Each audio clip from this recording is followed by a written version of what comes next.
with Torah can help us understand Parshanut, can help us understand Torah, and can take Torah to new heights, new angles, and that we may never have seen before. And I'm going to begin.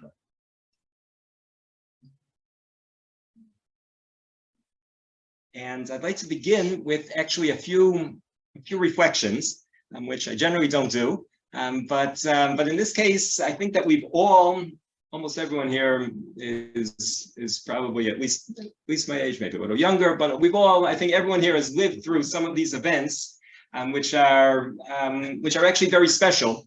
And I'd like to just think back to about 35 years ago, 37 years ago to be precise, when I first came to Israel to study in Yeshivat Har Etzion. And it's only in retrospect that I realized some of the events that were going on at the time and their effect that they have had on the study of Parshanut, the study of Torah. So I grew up in a home which Baruch Hashem had lots and lots of svarim. My parents built a big library, and it was certainly a library that I didn't fully use every book, but I certainly used many of the books. And it's one of the most important things one can do for one's children is to afford them that opportunity. But it was only when I came to Israel that I started to study Parshanim in depth. And in retrospect, I was trying to figure it out. I grew up with, you couldn't have asked for much more than the library I had. So what happened around the time that I came to Israel that changed the study of Torah, changed the study of Tanakh? Because when I figured out what happened, I realized there wasn't something that was available that could have been purchased for that library. It was that certain books were published only around that time. And 1986 was a very special year. 1986 was the first volume of Mosad Rav Kook's Torat Chaim, Mikrot Gedolot. It's very hard to remember. I barely have memories of what it was like to study Chumash before Mikrot Gedolot Torat Chaim existed, when we had these regular, poorly printed Chumashim with a different selection of Mefarshim. None of them were annotated. None of them were sourced. Some of them were in Rashi print. And when I think back, I remember something very distinctly. The Torah Chaim didn't come out all at once. It took, in fact, a full 7 years. From 1986 to 1993, it averaged about one volume a year. Wasn't exactly that. There were a couple, I think Devarim took a couple of years, maybe even 3 years before it came out. In between, there was a little hiatus. But the Torat Chaim took 7 years. And basically, the first year when it came out, everyone in our family had a copy of Torat Chaim. And on Shabbat, at the Shabbat table, we would learn Parshat HaShavua. And the first volume went up to Chayei Sarah. And that first year, we had great learning going on at the Shabbat table for 5 weeks. And at Parashat Toledot, when suddenly we had to revert back to our ancient Mikrot Gedolot, to the old printings, suddenly it changed. We couldn't replicate that same experience because the Svarim that we have a great influence on how we learn and how we're able to learn. And having a beautiful edition with beautiful prints makes a huge difference in how much one wants to learn. And even if you're the type of person that makes no difference as far as your desire to learn, you have the ultimate as far as desire, but as far as the ability to learn. And the second year, it was already Breshit Chelek Bet, so we got to the end of Breshit, and the same thing repeated itself. We had these great Parsha discussions until the end of Sefer Breshit. It came to Shemot, and it petered out. And the third year it repeated. And there were some of the years you could have argued that Vayikra is going to be more difficult to learn anyhow. But that pattern repeated itself throughout Torah. And the only factor that I can account it to, and it's a very, very logical factor, was the difference in the Chumashim, the difference in the editions. and that was 1986. That's history that we've all lived. The beautiful printings, the ability to have better editions, and there's certainly what to be improved on in the Torah Chaim even, but it was a tremendous leap over what had been previously available. So in 1986, the Torah Chaim was just starting to come out. That first volume, I don't remember which month it came out that year. I came to Yeshivat Har Etzion, and in the library, they had single volumes of Rashbam and Rav Yosef Horshor, both of whom we mentioned last week. Rashbam, Rashi's grandson, 12th century. Rav Yosef Horshor, also 12th century. It's a little after Rashbam, and also one of the Balei Tosafot. And they had individual volumes, which I never had, because those volumes weren't readily available. And what I started to do was to learn Parshat HaShavua. Together, one year it was with Rashbam, the second year it was with Rav Yosef Horshor. And this is something that I recommend to anybody who hasn't done that before, to take a parshan every year, especially Rashbam, Rav Yosef Horshor. These are relatively short parshanim. They can be done in a relatively short amount of time every week. It's the most the greatest way to learn Parshat HaShavua and to get exposure to these giants of parshanot. So that was all going on in 1986, 1987, 1988. Then Mossad Rav Kook a few years later came out with a nice new printing of Rav Yosef Horshor. And in the late 80s and early 90s, suddenly all these volumes became available. And I have a second reflection. So I came, after studying at Yeshivat Har Etzion, I went back to the US to study at Yeshiva University, and I was working on a master's thesis. And the master's thesis that I was writing was about the influences it started as the influences of Rashbam and Rav Yosef Horshor on Ramban.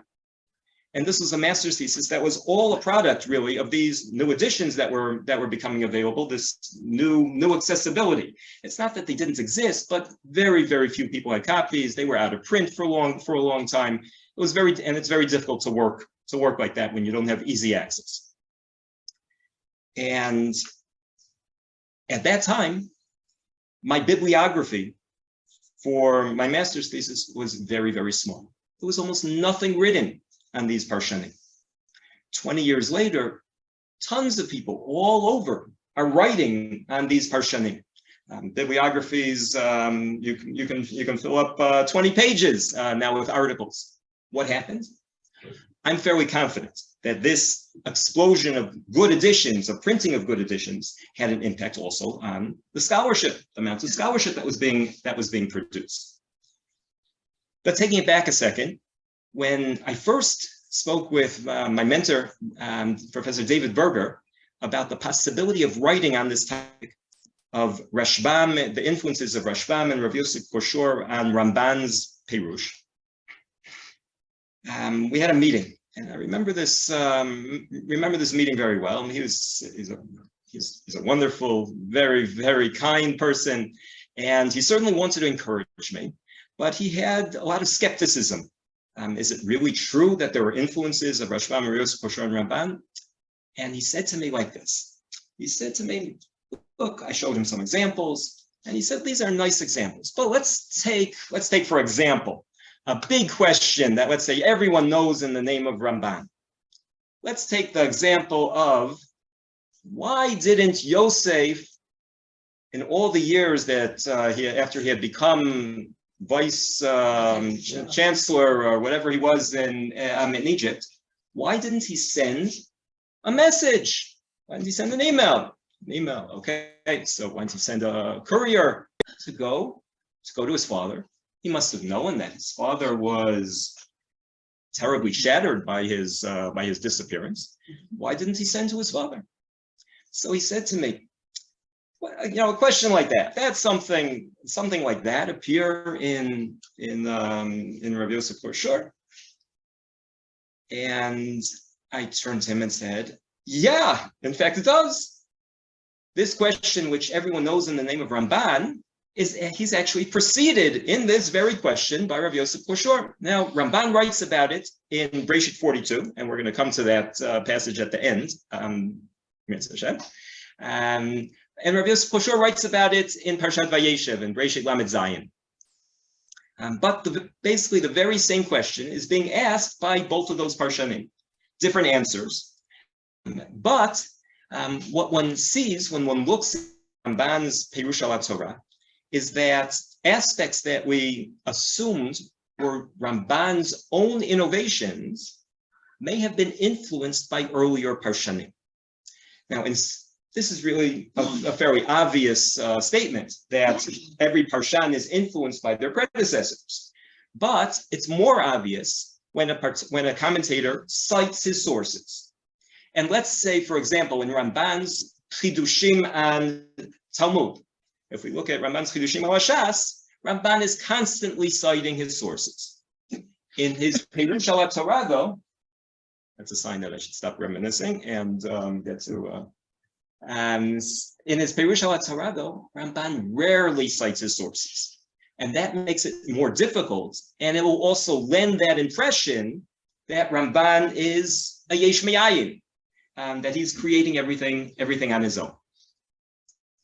And what it turns out is that the more we know about Parshanut before Ramban, the more we see the influences of that Parshanut on Ramban. And in this case, we're talking about Rashbam, possibly Rashbam. It's a little bit questionable when it comes to Rashbam, but Rav Yosef Koshor's Parshanut seems to have had an influence, and particularly Radak.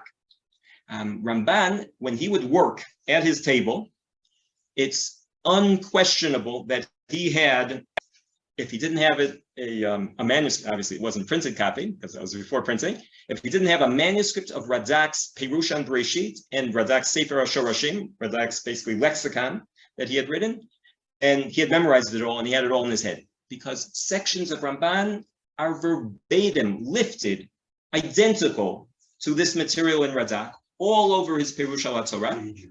And he cites Radak only on one occasion, which we'll have occasion to see in a few minutes. So even though there's hundreds of places in his Perush al Torah where he's clearly lifting and using Radak, he only cites him once. What's going on?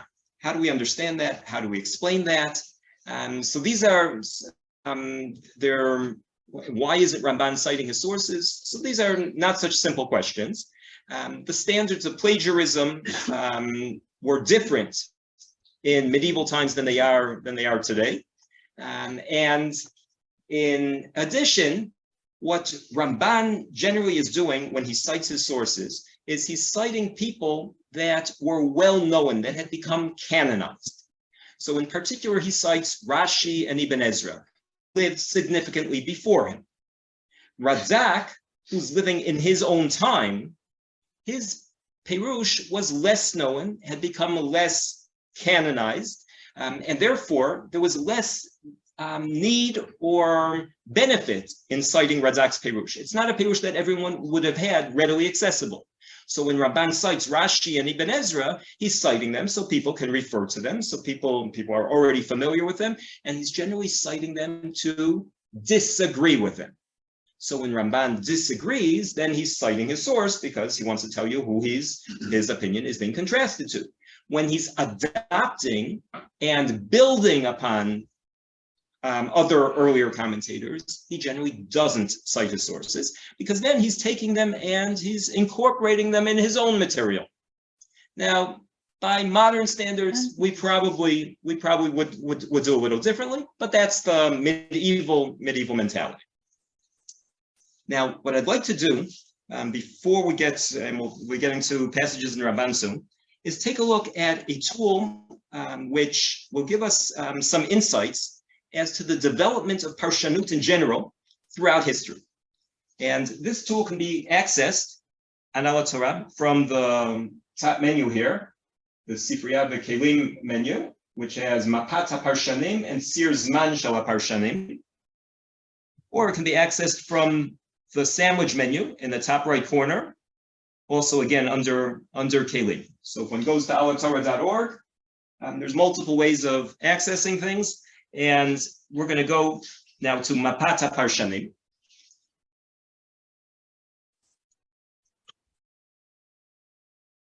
And what this map, we're going to zoom out for a second.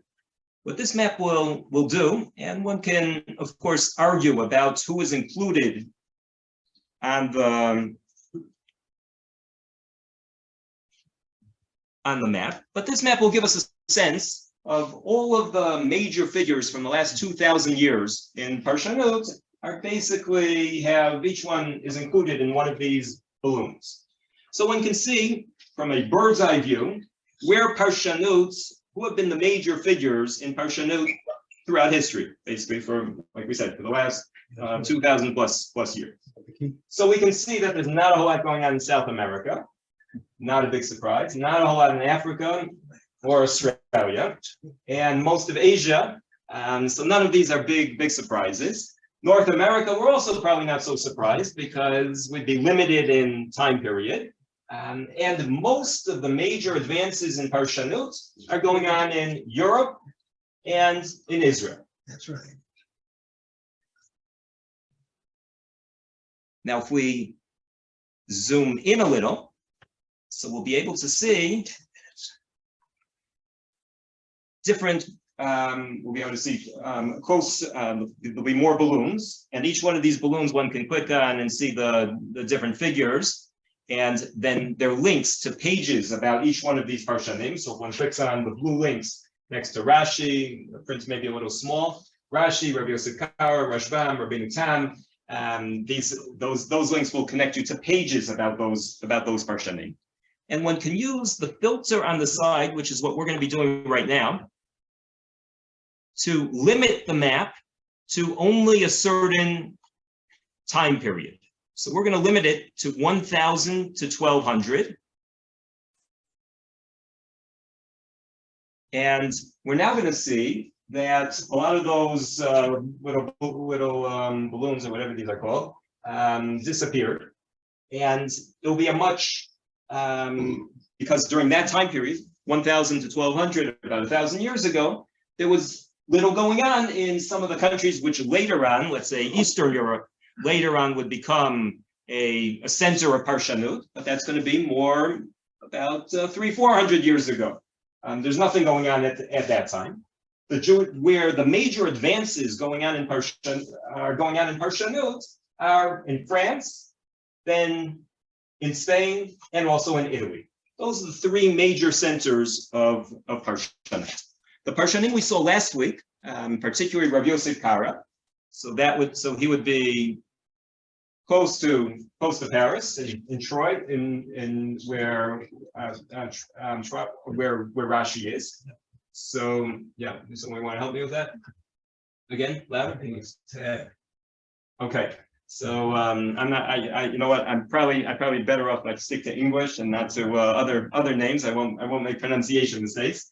So we have Rashi, Rabbi Yosef Karo, Rashbam over here, and those are all in the 11th and early part of the 12th century, and that's what we looked at last week. If we go to a second tool right now, which one of course can play around with this more, but we're going to take a look at a commentator's timeline. So we can get a different way of looking. This one, instead of the base being geographic, here the base is chronological. Let me lower the screen a little. And here too, one can filter and see results for different time periods. One can move the top part of the screen, and then the years will move over. So if one wants to see, let's say, Gaonic time period, so one's going to find that there's not a whole lot going on in Western Europe during the Gaonic period. Not a big surprise. During the Gaonic period, almost all of the developments are going on in Eretz Yisrael. There's a key on the right side there. And as medieval times move further on, particularly from about the year 1050 and on. So the center of Parshanut, as one can see on the page, the bulk of the Parshanim are in Western Europe. Europa Maravit, that's the top section of the graph. Slim amount of Parshanim, a slim number of Parshanim in other countries. Now, if we move it over a little more, so we're going to see that by 1300, Europa HaMaravi starts to peter out. When I say Europa HaMaravi, what I really mean is France. So we're going to take, what we're going to do here is we're going to take the filter here, eliminate the checks from everything, and then we're going to click on just Sorfat, and so now we can see this is what we have in France from 1000 to 1500. Rashi, Rabbi Yosef Karo around there. And by 1300, France basically ceases to exist as a Jewish community, and therefore there's no Parshanim going on. And in fact, the creative juices that were going on in France are mostly from 1050 to 1200. That's when all the major figures are living. From 1200 to 1300 in the 13th century, it's mostly secondary collections of the material. Paneach Raza, Adar Zakenim, Inchat Yudad Zakenim. These aren't household names, and for good reason, because most of what they're doing is collecting from previous Parshanim. What happens between 1200 and 1300? The center of Parshanut in both Tanakh and Torah Sheba'al Peh moves to Spain.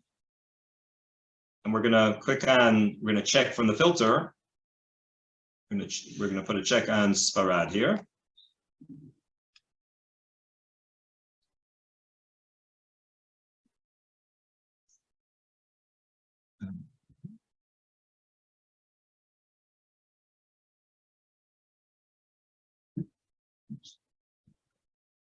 And I'm going to uncheck Sarfat to make it easier to see. So in Sfarad, we see basically the opposite of what goes on in France. In France, the main figures were 1050 to 1200. In Sfarad, there's almost nothing going on in terms of Parshanut during that time period. Then Ramban and Rabbeinu Yonah, who are relatives and contemporaries, begin a whole new development of a Beit Midrash in Sfarad, which has an impact on all sorts of students. And we have the flourishing of Spanish Parshanut until, of course, the Gerush, 1492, the explosion. So out there is when Spain ceases to exist, and then things move into Eastern Europe, move to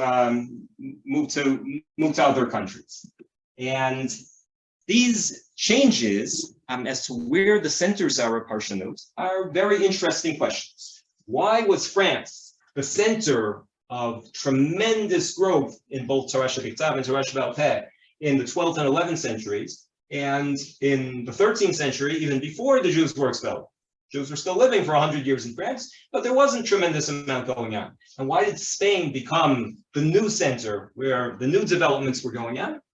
These are tough questions to answer. In many cases, they depend, in my opinion at least, on particular genius figures. In France, it was in the case of Rashi and Rashbam. So we had obviously people who were not only Mishichman Vamala from everyone else, but there was also, a family tradition which always allows people to grow faster and to reach new heights. In Ramban's case, we're talking about, again, a figure who is almost hard to imagine the breadth and scope and depth of what Ramban was able to accomplish. And he creates a Beit Midrash where his students then take things to new heights after him. as to why it happened in France and not in Spain, or so these are questions that we don't always have full answers for. But what we do see is that Ramban is building upon all the achievements that took place in France in the previous centuries. And what one of Ramban's greatest geniuses, greatest parts of his genius, were that he was able to synthesize the development of all sorts of different cultures together and put them and create a work in which sometimes one isn't even aware of all the influences that are going on Ramban's work. Now, the last introduction before we get to the text themselves is that almost every work that an author produces, the author edits, the author corrects, changes in sometimes hundreds or thousands of places. This is true about almost every work of halacha or every work of parshanut that has probably ever been produced. But, and it's true of Ramban as well. In Ramban's case, though, there are two aspects which make this development unique, which make this aspect unique. The first is that Ramban sent lists of the changes that should be made to his Perush. And we're going to take a look right now at an example of a manuscript version. We have 5 manuscripts that preserve lists of Ramban's additions, his amendments to his Perush.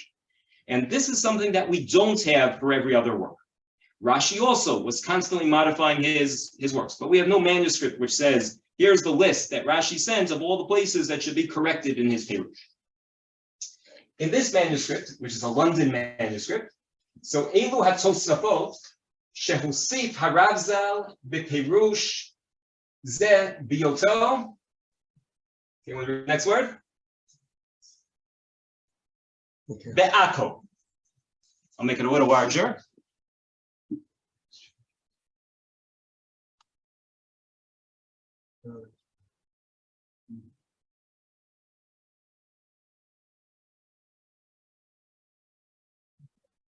So these are the Tosafot that Ramban sent from Akko, or that Ramban changed from when he was in Akko. So a word of explanation. Ramban, we saw on the timeline and on the map, was from Spain. But at the end of his life, the last few years of his life, Ramban immigrated to Eretz Yisrael before Nefesh B'Nefesh. But he had some difficulties with Kuita, and he moved around a little. But one of the first places he came to, or I think the first place he came to, was Akko. Why Akko? That was the port city, and that's where everyone landed when they came to Eretz Yisrael. Later on, we're going to see soon that Ramban visited other places in Eretz Yisrael. He was in Yerushalayim, for example.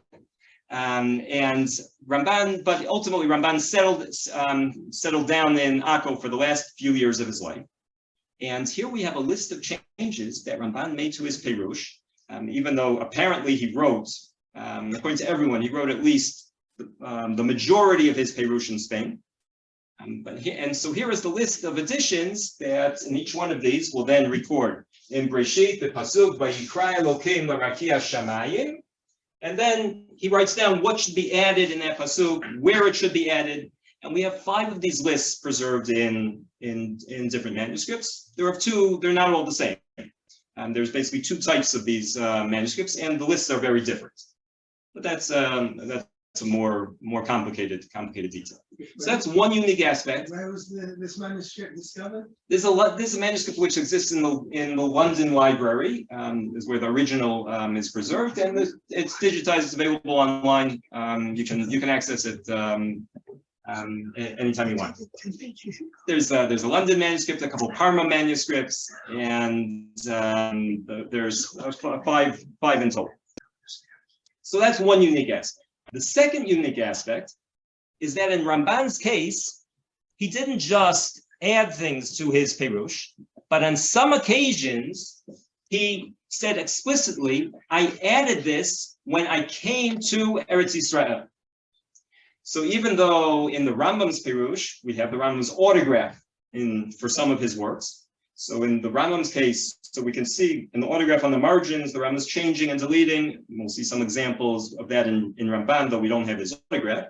But the Rambam doesn't usually write, when I came to Egypt, I suddenly discovered this. He just changes things. In Ramban's case, in this example here is one of the famous examples. We're going to see that there's a gloss on the side of this manuscript. So the gloss is written in the margin. Here's the main text of the Pirush. This is Ramban's Pirush al Torah. And then there's a little simun there, little sign, which takes you to the side. And we have the addition that Ramban added to his Pirush. How do we know that this is something Ramban added to his Pirush? Maybe theoretically it could be a case where the scribe forgot to write something and then he decided to fill it in on the margin. Well, in this case, it's pretty obvious because what this reads, and we'll try to blow it up a little more here.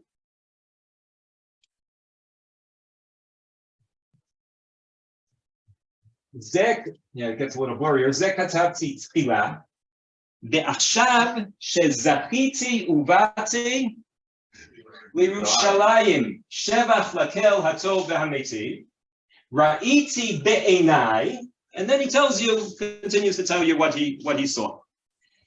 There's no two ways of reading this evidence. It's clear that Ramban added this passage, couldn't have written this passage when he wrote his original layer of his Pirush in Spain. He added it only when he came to Eretz Yisrael, and not even when he first came to Akko. It was only at the second stage when he was able to go from Akko to Yerushalayim. So this is the second aspect that's unique about Ramban. So we have lists of explicit hosafot, and we have explicit statements of Ramban himself that he changed things and realized things when he came to Eretz Yisrael. Let's take a look at this example inside in our Mikrot Gedolot. So we're going to open Breshit, Perek Lamed Hey, Pasuk Tet Zayin.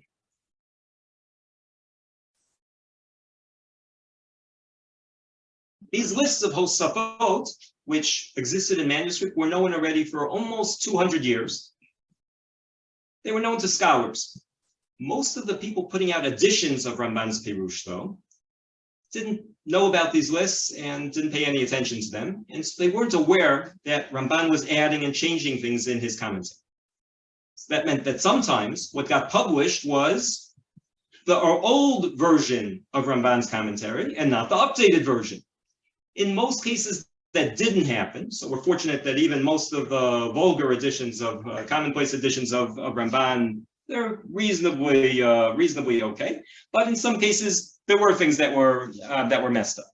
In our edition of Ramban, so one will see that there are brackets,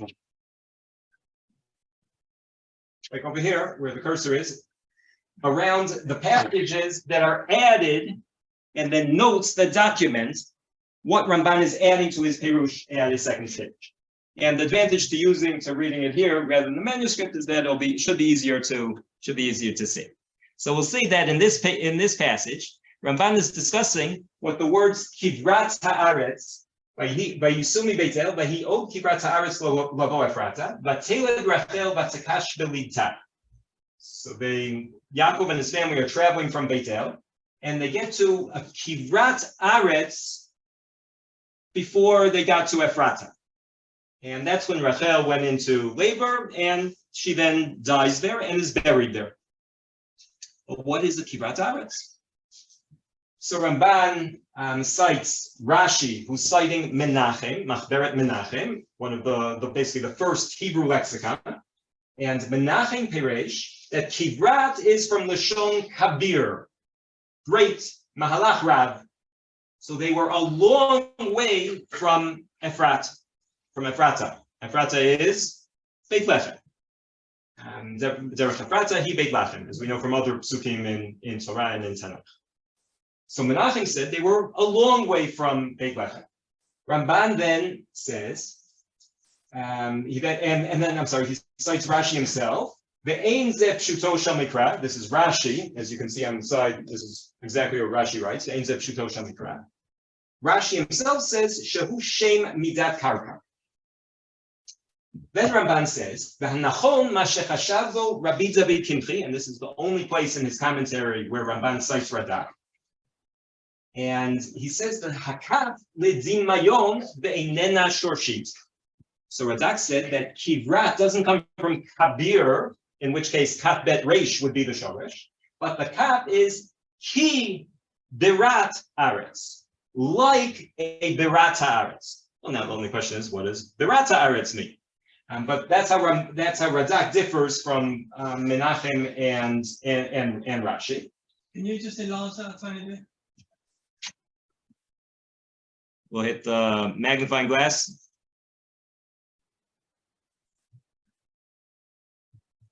Good.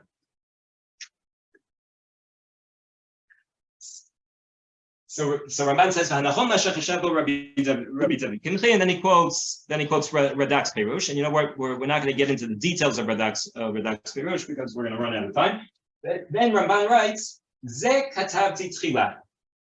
ועכשיו שזכיתי ובאתי אני לירושלים שבח לקהל הטוב האמיתי, ראיתי בעיניי שאין ממצבת רחל לבית לחם אפילו meal. From the place which Ramban thought was Kever Rachel, which of course is a controversy among scholars today whether that really is Kever Rachel, but Ramban has a whole long discussion. He clearly comes down on the side that Beit Lechem is where Rachel was buried. But he says that Kivrat Aretz can't be a great distance, and it can't be like Radak, who says that it's like a mahalach, the amount of time that it would take. Sorry, I guess we should have read. Shiur malach eretz min haboker ad la'et ha'ochel. So it would take a whole morning to walk that amount of time. Ramban says, I got to Yerushalayim.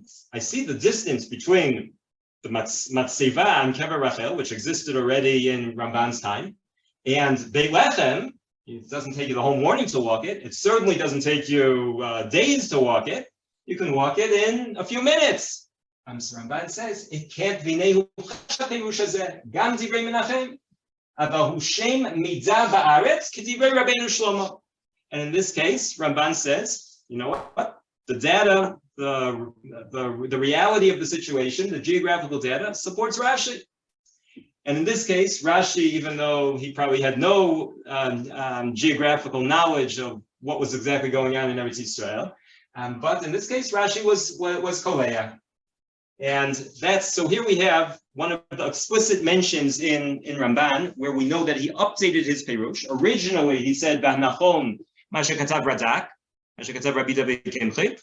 And clearly, by the time he came to Yerushalayim, he no longer thought B'nachon ma shekatav Rabbi David Kimchi. Ze katavti tchila. And what we can see here in some of the manuscripts is that we'll have on the side, in the margins, we'll have a change going on, a modification of the text. In some cases, so the original text will go kichein yesharu kol holchei derech, and that's where Ramban's comment ends in the main text of the manuscript. On the side, we then have a gloss adding from Ramban's Tosafot, which he sent to have his Perush corrected. And we'll have three types of manuscripts. We'll have manuscripts that will preserve the original version and not have anything from Ramban's changes. We'll have manuscripts that will have Ramban's later version and will have no indication because those manuscripts have already been corrected. And then we'll have a third category of manuscripts like the one that we're seeing, which will have the original version in the main text and the gloss on the side on the margins of the manuscript. What's useful about that third set of manuscripts, that third category, and this is an example coming from Paris 223. That's the number in the Paris library. What's useful about the manuscripts that gloss these additions or emendations is that one can use them to more easily identify where those are in the Perush. because otherwise, what does one have to do? One would have to sit there figuring out which manuscripts are the original version, which manuscripts are the later version, then compare those two, every word of the text, to find the differences. In a manuscript like this, one will see all over the manuscript, there are these glosses are going on the side of the manuscript, and we'll see a couple more examples now. Here, we're going to take a look at Breshit Yud Dalid Tedvav.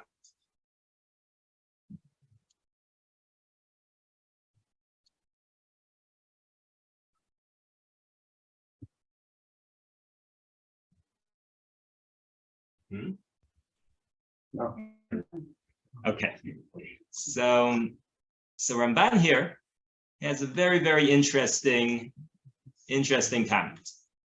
By your defame ad chova asher misamol ledamasek. And we're going to see in our text here that we have parentheses and brackets. In the parentheses, preserve what Ramban initially wrote. The brackets give you just the version, that he wrote after he changed it. Now, this is taking place in the battle of the 4 kings against the 5 kings, where Lot is captured, and then Avram chases after the 4 kings in order to retrieve Lot. And the pasuk says, "By your defame ad chova asher misamol ledamasek." Ramban initially wrote, "Yadua ki merchak rav bein elomei moreh asher hu b'tchilat Eretz Yisrael be'ikar hayarden b'sham har grizim v'har ebal ledamasek asher hu chutza la'aretz." Now, let's pay attention carefully to what Ramban is writing here. One can sort of read this and read right through it and not realize that there's something really strange going on.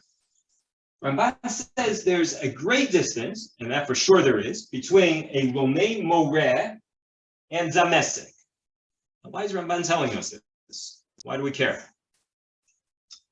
So Damesek we understand, because the pasuk said, "By your defame ad chova asher misamol ledamasek." So Damesek is mentioned in the pasuk.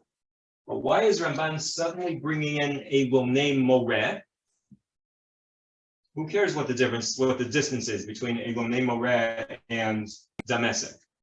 Elonei Moreh wasn't mentioned in the whole parak.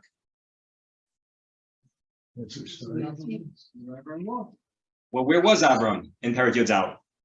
So if we take a look at a full chapter text for a second, on top of every pasuk, so we have an icon to pull up a. Some internet connection problems here. We have an icon that will call up the full text. Vahibi me'amar el shinar, asum milchama describes all the whole background to the backdrop to the milchama. And what happens? So vayikhu et Lot v'trechusho, vayavo hapalit, vayaged le'Avram ha'ivri, v'hu Shochein be'elonei mamrei. It's not Elonei Mamrei. Not Elonei Moreh or not Elon Moreh, but rather Avram's living in Elonei Mamrei. What happened here? Isn't that where Mamre lived? It's hard. Mamre? Well, Elonei Mamrei we know is where? Elonei Mamrei Asher b'Chabron, the Eretz Canaan. Elon Moreh we know is near Beit El, near Shem, a totally different area of the country. There's only one real possible explanation here of this Ramban, and that is that Ramban didn't have maps like we had. And when he was in Spain, Ramban thought that Elonei Moreh and Elonei Mamrei were one in the same place. And this is actually, the evidence becomes almost indisputable, but there are a number of Parshanim that made this mistake, including Ibn Ezra. If we take a look for a second at the first time that Elon Moreh is mentioned, so we'll see in Breshit Yud, Perek Yud Bet, Pasuk Vav. So Ibn Ezra suggests that the reason why it was named Elon Moreh, and theoretically, there could be a difference between Elon Moreh and Elonei Moreh, but Ibn Ezra here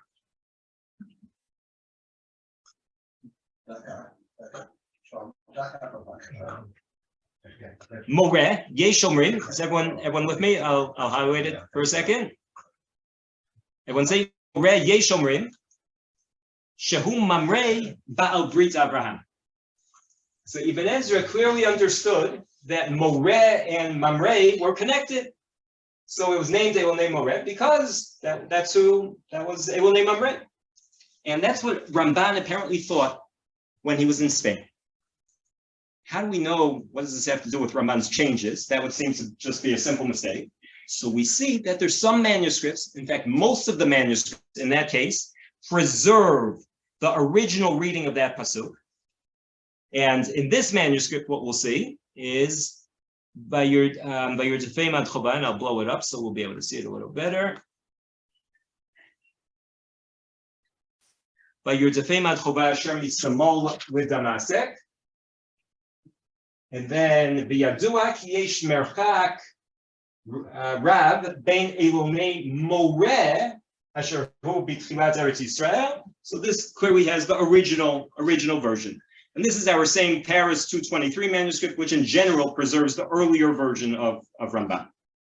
Our printed texts, we saw, have what other manuscripts then have. And Ramban, on his list of changes, so he asked for people to correct his Perush.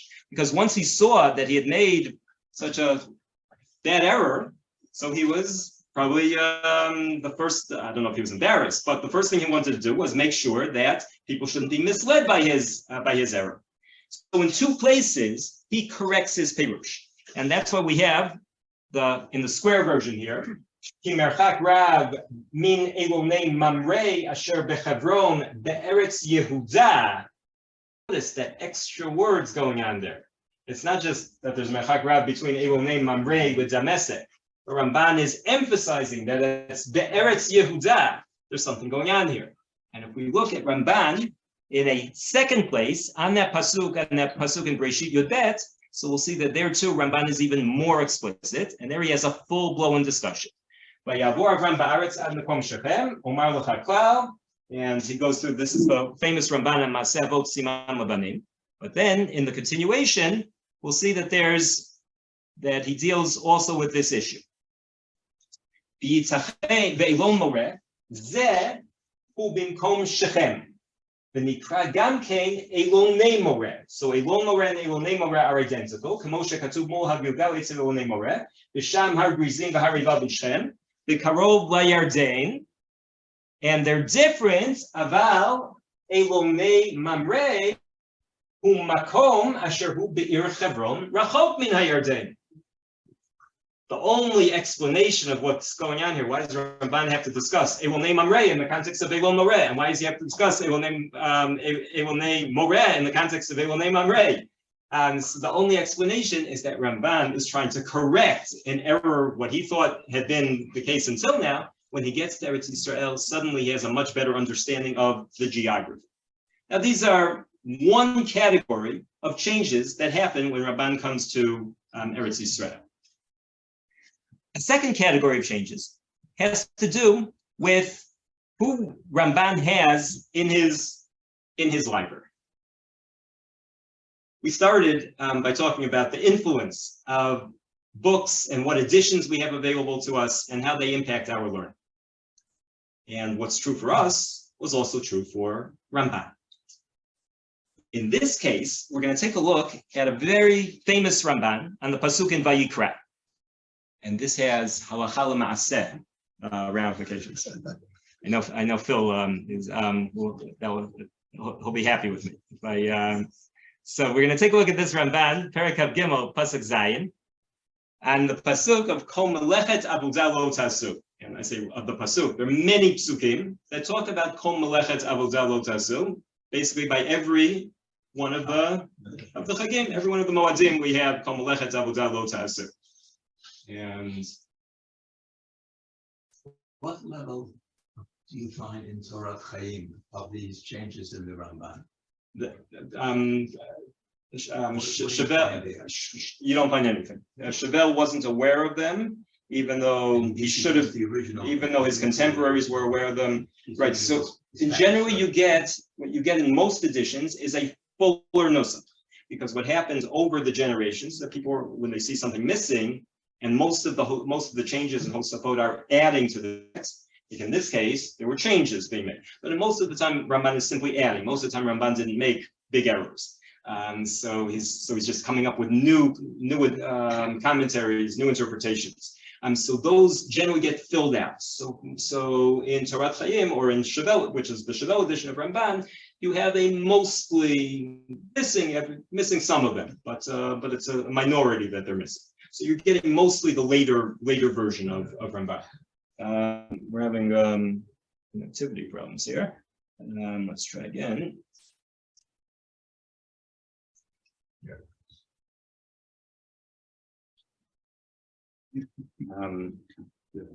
That's a lot of innovation. Okay, there you go. It's there.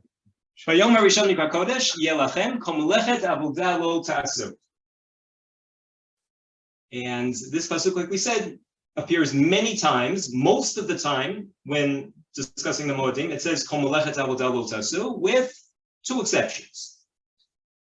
The very first one of them is the very first time that the Isur Melacha on a Yom Tov is mentioned. And which parasha is that? Parashat Bo. Right, exactly. So it is opposed to Emor, which is what we're looking at here, in which everything is Kol Melechet Avodah Lo Tasu. In Parashat Bo, Kol Melacha Lo Yeyaseh Vahem, Ach Asher Yeyachel L'Chol Nefesh Hu Levado Yeyaseh Lachem. So there it's Kol Melacha Yeyaseh Vahem. And that distinction, Ramban realizes, is very, very significant. So we're going to take a look at what Ramban says. First, he cites Rashi, who's based off the Sifra, and Rashi says Melechet Avodah Afilu Melachot Hachashuvot Lachem Avodah B'Tzorech Sheyesh Chisaron Kis Bebatala Shelahem Kegon Davar Ha'aved. So Rashi understood that Melechet Avodah means melachot that are a great need to do them, or something like that. They're davar ha'aved. Kach hivanti mitorat kohanim. That's how Rashi understood Torah Kohanim. And the truth is, within Chazal, it's very, very complicated. There are a whole bunch of different sources and understanding what they mean. So it's part of it's a machloket between Rashi and Ramban. And Ramban uses fairly strident language here.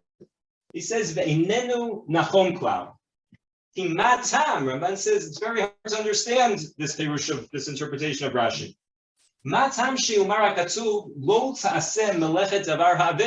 according to Rashi, it's as if the pasuk is telling us, don't do melechet davar havei, and then you'll learn what about every other malacha that's not davar havei, and you have to learn that v'yavo shar melachot b'kal v'chomer, and you have to learn everything else from kal v'chomer, that if davar havei, even davar havei is asur, so then kal v'chomer everything else.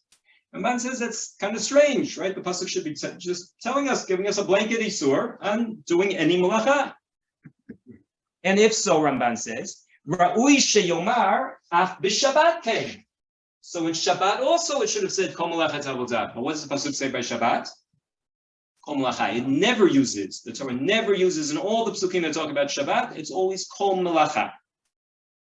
So Ramban gives a different, and Ramban goes on with some additional objections, and then he gives his own perush, which is one of the most beautiful perushim, I think, in all of Ramban, and there are a lot of beautiful perushim, about perush melechet avodah, kol melacha she'inena le'ochel nefesh. What is melechet avodah? Melechet avodah is melacha that you are doing for the purpose of working, for the purpose of creating, as opposed to for the purpose of preparing food for eating. So as opposed to melechet achila, otherwise known as melechet ochel nefesh. Kinyan shene'emar sheishet yamim ta'avod v'asita kol melatecha uv'chol avodah basadeh v'nevatem v'nizratem v'kain haya oved adama. Avodah is labor that one does, heavy manual labor that one does in the fields, as opposed to v'melacha shehi ba'ochel nefesh melechet hana'a lo melechet avodah. And Ramban says, using this distinction between kol melacha, which would include all forms of melacha, and melechet avodah, which is limited to only manual field labor, or labor which isn't related to preparing food, we can suddenly understand why the Torah uses kol melacha in all the places it does, and kol melechet avodah in all the places it does. On Shabbat, everything is asur, so it's always kol melacha. On Yom Tov, melechet ochel nefesh, we know you're allowed to cook on Yom Tov, so it's mutar. So therefore, it only uses melechet avodah and not kol melacha, except for the very first pasuk. And v'zeh mitba'er b'Torah ki b'chag hamatzot she'amar tchila, that pasuk in Bo, kol melacha lo yeyaseh bahem u'tzrach lefaresh ach asher yeyachel l'chol nefesh hu levado yeyaseh lachem. What's Ramban doing? So he says the very first time that the pasuk comes and tells us the Isur on Yom Tov, it gives the whole long spiel. Kol melacha lo yeyaseh bahem, ach asher yeyachel l'chol nefesh yeyaseh lachem. So kol melacha lo yeyaseh, all melacha lo yeyaseh, but there's one exception. The exception is melacha asher yeyachel l'chol nefesh. How do we say that in short, rather than having to say by Pesach and Shavuos and Sukkot and Rosh Hashanah every single time to say that whole long thing every time? The short way of saying that is plain kol melechet avodah lo ta'asu. And Ramban says now we can understand the pasuk in Bo. We can understand all the psukim in Emor. We can understand by Shabbat and Yom Kippurim. They don't have kol melechet avodah. They're the only ones that have kol melacha. So this is a very, very beautiful distinction.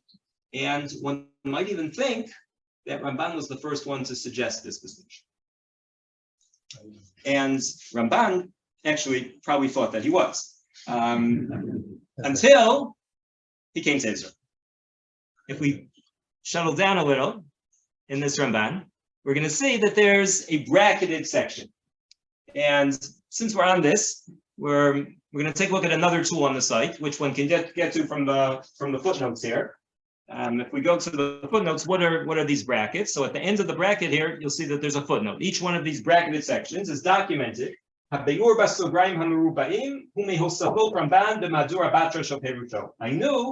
Hosafot Ramban. And if one clicks on that link, and I'm just gonna go directly because I'm worried that the internet connection won't. So when we'll get to that pasuk in Vayikra, because I have to load anyhow. It's not working. So here in this section of our Torah, we have a list of all the Hosafot of Ramban, which we should be fortunate enough to be able to see. So after this whole introduction, which discusses all the manuscripts, if anyone's interested, they can take a look here.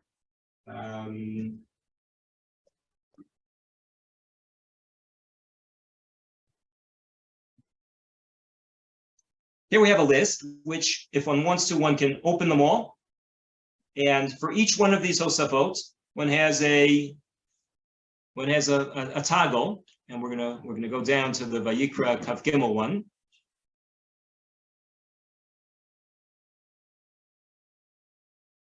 So we have a toggle that we can move.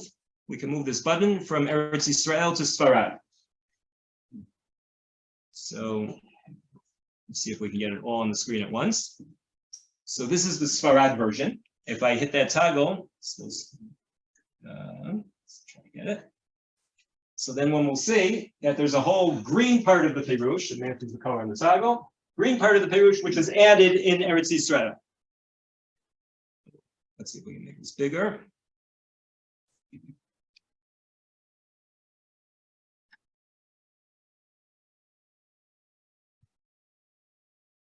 Which on the screen makes it harder to see. There's a green on the side, and the side will actually make it easy. Yeah, you're in the front row. That's no, doesn't help. So here we have, so the toggle up on top that you can move between Sfarad and Eretz Yisrael allows one to see the original Perush, the original layer of the commentary, and then the changes that Ramban made. And sometimes there'll be not just additions, but there'll be subtractions also. In this case, what did Ramban add to his Perush when he came to Eretz Yisrael? The Katav Rabbeinu Chananel, Kol Melechet Avodah, Magid she'ein mutar ela b'mlechet ochel nefesh. Ki dichtiv b'inyan hazeh b'makom acher. וביום הראשון מקודש יהיה לכם כל מלאכה לא יעשה בהם, ומפני שמזכיר שם כל מלאכה, הוא צריך לפרש, אך אשר יאכל לכל נפש ולבדו יעשה לכם. What do we see here in this continuation of Ramban? He cites Rabbeinu Hananel, and who seems to be saying exactly the same thing as Ramban. And if you opened a regular Mikra Gedolot, you would sit there perplexed as to why Ramban first says his own Perush, and then he cites Rabbeinu Hananel, which is saying the same thing, and you'd sit there trying to figure out, well, there must be some difference, and you'd break your head trying to create some distinction. And it's exactly the same Perush. What happened here? Ramban wrote his initial layer in Sfarad. This is on the list of insertions that Ramban sent from Eretz Yisrael. When he came to Eretz Yisrael, he suddenly had access to a whole group of Perushim that he never had access to before.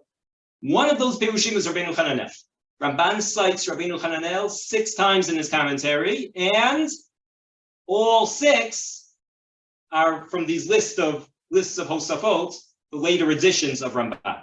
So the only conclusion that one can come to is that if Ramban had Rabbeinu Hananel when he was in Spain, he wasn't using it very, very often, and when he was in Eretz Yisrael, he was using it. The more simple explanation is that Ramban simply didn't have access by pressing a button like we have to just about every perush under the sun. Ramban didn't have certain works. And Rishonim, for example, they didn't have a full Yerushalmi, a full Talmud Yerushalmi. And there's a whole bunch of additions that Ramban adds in Eretz Yisrael, for example, that come from Talmud Yerushalmi.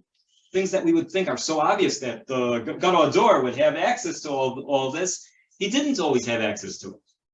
So this citation of, so what did he do here? So he didn't want to take, he was probably proud of his own chidush, because this reading of the pasuk is Amitah shel Torah, there's no question about it. So he left in his own perush. At the same time, he couldn't not credit Rabbeinu Hananel, and that's how we wound up with this case where usually it's more seamless when Ramban changes or adds. In this case, you can see the seams, so you can see the problem that got created as a result of the addition. Was Rabbeinu Hananel, where did he live? Rabbeinu Hananel lived in North Africa.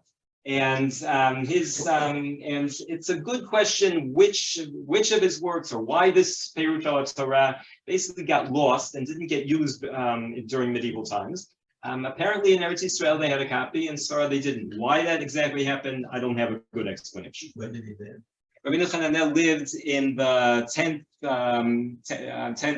century. He didn't make it to the 11th. 10th century. Before yeah. Obviously before Ramban, otherwise. No, before Rashi too. Before Rashi, yes. Okay, so that that's one example of Ramban and the new library that he suddenly has exposure to in Eretz Yisrael. So all of the citations of Rabbeinu Hananel and Ramban were come from this Eretz Yisrael layer, because he just didn't know the Perush before. We're going to close with an additional example of that. But before we do that, I want to see one other Perush. And that is in Vayikra Perek Kav Zayin. And since this is open, we'll use it here, and then maybe we'll take a quick look at the manuscript. So it's the end of the Sefer, the last Perush, the last edition in the Sefer.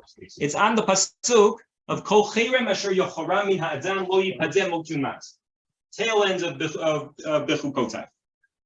And Ramban here, we'll see that there's a section that will be green, where Ramban has a big discussion of V'zeh hayat ha'uto shel Yiftach v'vito. In the context of Haramim, when a person says is Makdish, something to be Kadosh to Hashem. So Ramban discusses the story of Yiftach, who says before he goes to war, he's no der neder, whoever comes out, the kosher yotzei mipetach midaltot beiti, v'halitihu olah. And tragically, who comes out? Yiftach's daughter comes out. Ramban discusses in a whole lengthy discussion here. It's a whole big goes on even past that. The story of Yiftach and Ramban's mistake that Yiftach's mistake that that all the Mefarshim then grapple with as to what happens about Yiftach. And in the context, one of the things he talks about is v'al tiyeh nifteh very strong, strident language here. Behavlei Rabbi Abraham, ha'omer ki perush v'ha'alitihu ola, o ha'alitihu ola. Lomar, im yiyeh hayotze midotei beiti ish o isha, v'haya Lashem kodesh, sheyeh parush midarchei ha'olam la'amod l'sharet b'shem Hashem b'tfilah v'hodot le'elokeh. I'm not citing an Ibn Ezra, who we don't have. We don't have Ibn Ezra's Perushim and Nevi'im Rishonim. We do have this Perush, though, at least a very similar Perush, that Radak cites in the name of his father. So that could have been the source for Ramban. And it's a fascinating Perush. Ibn Ezra says that Yiftach's neder wasn't that he would sacrifice whoever came out of his house, no matter who it was, but he reads the V'ha'alitihu olah as O ha'alitihu olah. Vavs in Tanakh can have a multiplicity of meanings. The normal meaning, the meaning that we would expect, is a Vav ha'chibur, an additive Vav. But in this case, Ibn Ezra, because he's stuck, says, how could it be that Yiftach actually sacrificed his daughter? And he comes up with a new, very radical interpretation, which says that Yiftach didn't sacrifice his daughter. Yiftach's neder was that if this was an animal that came out of his house, then he would sacrifice the animal. But if it's a person that came out of his house, then that person will be Kadosh Hashem Parush Midarchei Ha'olam. And what happens? The pasuk actually mentions that the daughters of Israel would cry over Benot Bat Yiftach, and it says something a little more precise. And she asks for permission, livakot al bitulai, and they are mivakot al bituleha, meaning the fact that she remained a virgin and never married. What does this sound like? Nuns. That's perhaps that's the influence here. And Ramban says, Ramban, who's living in Christian Europe, Ibn Ezra migrated to Christian Europe, but Ibn Ezra never felt the polemics with Christians isn't something that Ibn Ezra had. Ramban is constantly polemicizing. Ramban, we know the famous debate in Barcelona. For Ramban, this is the most horrible perush that one could ever have come up with. Why? Because what's Ibn Ezra doing? He's saying that this is to be parush and kadosh Hashem is to be a nun. Ramban says, Al tiyeh nifteh behavlei Rabbi Abraham. Very, very strong language, because he has this is of great concern to him. So this is one of Ramban's additions, and there are several pieces to this addition on this pasuk. But one of the things that besides this whole interesting sugya here, one of the things that's very interesting is that Ramban in these additions that he adds to his Pirush al Torah, there are a number of long excurses about sipurim, about stories in Nach. One could very well postulate that Ramban at the end of his life realized that he wasn't going to get the opportunity to write a full-blown Pirush on all Tanakh. He wrote on Torah, he wrote on Iyov, he wrote on a passage, a parak or two in Yeshayahu, and he realized maybe he was hoping that one day he would get to Nevi'im Rishonim. It wasn't happening. So what did he do? He took some of these sort of short essays that he had written. For this one, for example, on Bat Yiftach, which doesn't belong here, has very little to do with the pasuk. It belongs in a Perush on Shoftim, just like Radak when he cites his father. That's where it is in Radak's Perush on Shoftim. And that's what Ramban would have done if he were going to write that Perush. By the end of his life, he realized that that wasn't happening. And so he inserted some of these things throughout his Perush, throughout his Perush al Torah. And we have that in some other cases also in Ramban's halachic writings. We see examples where Ramban, much more common in Ramban than other Rishonim. We'll see at the end of Masechtot in the manuscripts, there'll be additions that Ramban had. There'll be topics that he didn't cover. There'll be topics that didn't fully belong. And that's probably what he's doing in his Perush al Torah. And that takes us to hopefully something that will close full circle. And that's a very interesting Ramban on Breshit Perek Membet Pasuk Tet. Vayizkor Yosef et hachalomot asher chalam lahem. Vayomer alehem meragelim atem lirot et erbat haaretz batem. And while it loads, we'll go through. Okay, let's see. We'll do it. Excellent. So Rashi says, Asher chalam lahem, alehem, because Yosef's dreams, it's hard to say that they were for the benefit of his brothers. So lahem isn't for them, but is about them. V'yada shenit kaimu, sheharei hishachavulo. All done. According to Rashi, Yosef had how many dreams? 2 dreams. There was a dream first of then the second dream of the Hashemesh vayarech v'chadasar kochavim mishachavim li. Yosef remembers hachalomot. The pasuk says both chalomot. Rashi says yada shenit kaimu, and we're all done. Ramban cites Rashi. Vayizkor Yosef et hachalomot asher chalam lahem aleihem yada shenit kaimu shari yishtachavu v'shon Rabbeinu Shalom. And then he writes. We have a mishkabah, we have parentheses, we have brackets. So what do we want to do in such a case? So we want to go to our page, which has Ramban and Breshit, and while that loads, so we'll try it ourselves first. The Hanachon Beinai, the parentheses is the Madura Kama, Ramban's original version. Anachon be'enai, skipping the brackets because that's the later change. Ki yomar hakatuv, ki birot Yosef et achad mishachavim lo, zachar kol hachalomot asher chalam lahem. The Amar reading parentheses because that's the original. The Amar belibo ata yitkaimu kulam. Al kain, skipping now the bracketed section. Hashav zot hatachpula sheya'alil otam kidei sheyaviu gam et Binyamin achiv elav. L'kayem, and let's hope since this is getting complicated already. Let's hope that it's loaded by now. Good, and this will be much easier to use this. Okay, and we're going to switch it to Sfarad, right? I toggled it over, so we're going to see the original version.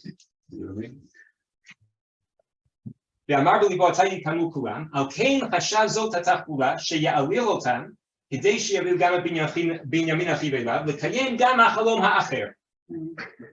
in the original version of Ramban's commentary, how did he understand? As opposed to Rashi, who thought that both dreams had already been realized, Ramban says only the first dream, dream number 1, has been realized. The second one still needs to be realized. And therefore, the first one, and what's the difference between the 2 dreams? So Ramban will explain.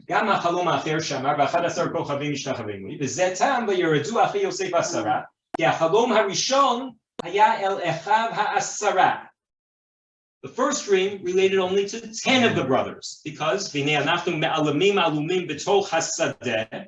was in the Sadeh? Well, if Yosef wasn't there, Binyamin was significantly younger than Yosef. Yosef was only 17, so Binyamin was much younger at the time. He wasn't old enough to be in the Sadeh, Me'alamim alumim b'toch hasadeh. So Ramban says, in the first version, that this is only Echav ha'asara. Who comes down to Mitzrayim in Perek Membet in Parshat Miketz? All of the brothers except for Binyamin. So the 10 brothers come down, and that's the kiyum of that first chalom. But the second dream, the chalom hasheni, lo yuchal likayem ad bo Binyamin gam aviv, because the second dream said not 10 brothers; it's explicit. The achadasar kochavim mishtachavim li, and not just achadasar kochavim, but also hashemesh v'hayareach ve'achadasar kochavim. In order to realize that second dream, Ramban then explains that that's what Yosef had to do. He had to initiate this whole plan in order to get his father to come down to Mitzrayim. Now, it's kind of a convoluted plan in order to realize that dream. And some of the Mefarshim ask, was Yosef's responsibility to realize his own dream? Anotein chalomot yagish pitronam. As the Yitzchak argues against Ramban. HaKadosh Baruch Hu gave him the dream. HaKadosh Baruch Hu can fulfill the dream. Yosef is not going to send to his father. He's not going to tell his father. Yosef knows that his father is crying over him. He's going to let that happen because he wants his dream to be realized. Let HaKadosh Baruch Hu worry about it. Apparently, Ramban felt that dreams were something akin to nivuah, were a secondary level of nivuah. And Ramban felt that the chalomot of Yosef shouldn't be viewed just as somebody's, like we have dreams, but Yosef's dreams for Ramban were on a much higher level and therefore had to be taken more serious. It's possible, and it's been debated over the generations. But for our purposes right now, we want to take a look at what happens when Ramban comes to Israel. When Ramban comes to Israel, the whole Perush changes. Instead of saying v'hanachon l'dati, as opposed to Rashi, meaning, so first he's citing Rashi, and then he said v'hanachon l'dati. He changes v'hanachon l'dati to l'fi dati shadavar behefech. Why does he make that little change? Because in his first Perush, he wasn't completely disagreeing with Rashi. Right? He agreed with Rashi partially. He said that one of the dreams had already been realized. And therefore, he's not going to say, because it's not the hefech of what Rashi says. In his second interpretation, it totally changes.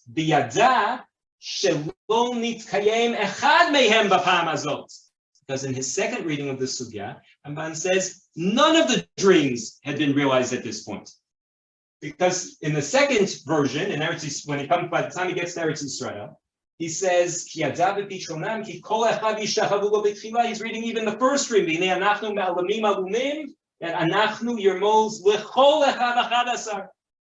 Now imagine if you had, like, one of the manuscripts has a conflation of these different versions. So then Ramban would be saying that first it's 10, then it's 11, and it's all the brothers and not all the brothers. You have a mess.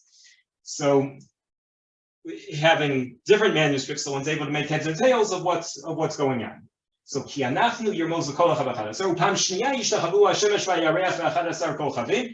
dreams, he says, requires everyone to come down. And therefore, and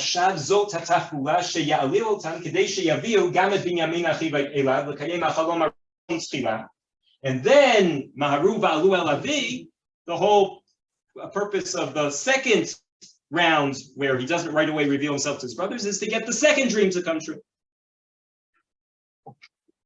I'm going to shorten a little and condense a little bit of what I want to develop at greater length here, because we ran out of time. And so, what's the change that goes on between the first and second Perush? In the second Perush, the second version of the Perush, the Madura Batra, which he writes when he comes to Eretz Yisrael. So we'll see that there's a whole expanded section in which he tries to use this Perush to deal with a question that he had never thought of before. A question that we've come to identify as Ramban's question. The Lulei came, Haya Yosef Fotei Chet Gadol, L'tzaer Taviv, U'hamido Yamim Rabim B'shikul De'evel Al Shimon Ve'alav. Ve'af im Haya Ritzono L'tzaer et Echav K'tzat, Ramban is bothered by this question of how Yosef could have sat there for years, and even after he clearly had the ability to send to Eretz Yisrael, he clearly had the ability when the brothers come down in the first time to send a message to Yaakov to tell them who he was. How he could basically torture his father. And Ramban says the only explanation that he can come up with is that none of the Chalomot had been realized the first time around. And I'm also a little bit skeptical of this. And I think our view of Chalomot in general doesn't allow us to really accept this fully. But taking this from Ramban's perspective, he had to realize his dreams / prophecy / nivuah. And therefore, he did this in the most efficient way possible. He got the first dream, and it had to take place in stages. So the first dream then had to be realized by bringing down Binyamin. And then the second dream had to be realized by bringing down Yaakov. And it had to be done in 2 stages, because that's what HaKadosh Baruch Hu basically had him prophesy. According to Ramban's first Perush, what problem would he have had? The first dream was already realized. All he had to do was tell the brothers, go back to Yaakov, tell them Ani Yosef, and they'll all come down and they'll realize the second dream. So that appears to be one motivating factor. The second aspect here is that Ramban realizes something that he may not have known before. Here he writes again. He even repeats some of the same ideas that he's already said. Ki yesh litmoa, achar she'amad Yosef b'Mitzrayim yamim, v'haya pakid nagid b'bayit tzar gadol b'Mitzrayim, eich lo shalach tav echad l'aviv v'hodio nachamo, ki Mitzrayim karov lechevron kishisha yamim. Clearly, even if Ramban wasn't making geographical errors in Spain, to know that it was about a 6-day journey, this is already specialized knowledge. This is knowledge that Ramban gains only when he comes to Eretz Yisrael. It was only in Eretz Yisrael when he gets to Eretz Yisrael that he realizes that it wouldn't take a month to go from Mitzrayim, or it wouldn't take 40 years to go from Mitzrayim to Eretz Yisrael. Ramban and Sfarad may have had no idea whatsoever how long it would take to get from Egypt to Eretz Yisrael. Once he came to Eretz Yisrael and traveled around the country, he had a much better perception. He knew what the distance was from Kever Rachel to Beit Lechem. He knew that Ewonei Mamre and Ewonei Moreh are two totally different places. And he also knew how long it would take to get to Egypt, because people traveled from Egypt to Eretz Yisrael. So two things happened. One, Ramban had a better geographical knowledge. He knew that Yosef could easily have gotten word to Yaakov. And the second was he started to be bothered by a question that he had never been bothered by before. What caused him to suddenly be bothered by that question of why Yosef didn't send to his father, which doesn't appear at all in the Madur Hakam of his Perush? The answer to that is that when Ramban came to Eretz Yisrael, he settled in Akko. And what was in Akko? Akko had Shiva of the Balei Tosafot, because there had been Aliyot before Ramban, in which Balei Tosafot en masse immigrated to Eretz Yisrael.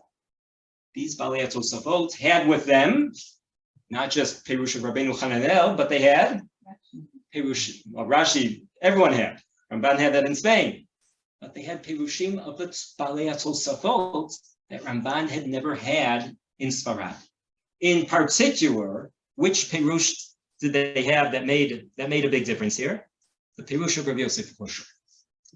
And Rabbi Yosef Choshor in Parshat Vayeshev, what allowed me to write my master's thesis was this parallel between Rabbi Yosef Choshor and Ramban. Rabbi Yosef Choshor, I can't remember which pasuk it is. Okay, good, I wrote it down at least. Yeah, Kafa. Okay, we're here. Rabbi Yosef Choshor asked this very question. Rabbi Yosef Choshor, De'ilo hayake כשהיה גדול בבית אדוניו, וגם 9 שנים שהיה מלך במצרים, 7 שני הסבה ו2 מן הרעב, למה לא שלח לאביו לאמור, הנני כאן במצרים? הלא היה יודע, כי אביו מצטער עליו. And then he gives a different answer. He doesn't say because of the chalom. He follows Chazal, but I mishpal lahem, and that's a whole shir unto itself. But Rabbi Yosef Choshor formulates the question explicitly. And sometimes the best thing one can do for someone is to ask a good question, even if one doesn't have a good answer. And even though Ramban didn't adopt the answer of Rabbi Yosef Choshor, but Ramban started thinking about this question more. And as a result, he had to change his whole approach to this story of Yosef Echad.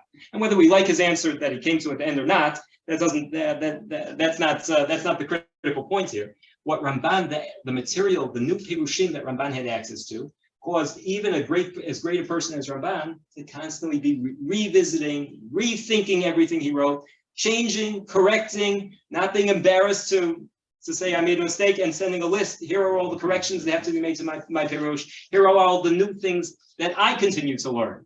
The Pshatot HaMitchadshim B'chol Yom, may we be zochim to learn from Ramban, to always be constantly learning, to always be trying to improve on everything we've done in the past, whether it's new things, being able to correct our mistakes, and then